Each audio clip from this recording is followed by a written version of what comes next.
আজ অনেক ব্যক্তি মিডিয়াতে বসে আছে, বাইবেল নিয়ে অল টাইম বসে আছে 24 ঘন্টা।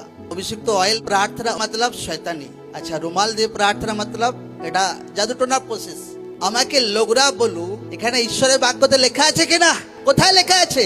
বাক্যতে লেখা আছে। এই জন্য লোকদের জীবনে বাক্যের নলেজ থাকা দরকার আছে, এই জন্য লোকদের জীবনে বাক্যের জ্ঞান থাকা দরকার আছে। কারণ পবিত্র আত্মা যে আছে কারোর চাকর নয়, পবিত্র আত্মা সে নিজস্ব স্টাইলে কার্য করে।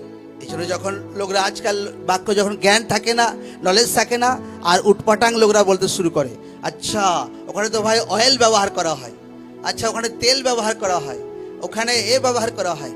বাইবেল পড়ে দেখো ঈশ্বর কি কি না তার আত্মা দ্বারা কাজ করেছে। লোকরা ভাবে যে না জাদু টোনাওয়ালা এরকম করে, নো, আগে ঈশ্বরের লোকরা এটা করেছে ঈশ্বর আত্মা দ্বারা, তারপর জাদু টোনা লোকরা সেটা নকল করেছে। হালেলুয়া। জাদু টোনা লোকরা আগে করেনি। যা কিছু দুনিয়াতে হয়েছে আগে ঈশ্বরের আত্মা দ্বারা ঈশ্বরের লোকরা করেছে, তারপর দুনিয়া সেটাকেই নকল করেছে। এই দুনিয়াতে যা কিছু হয়েছে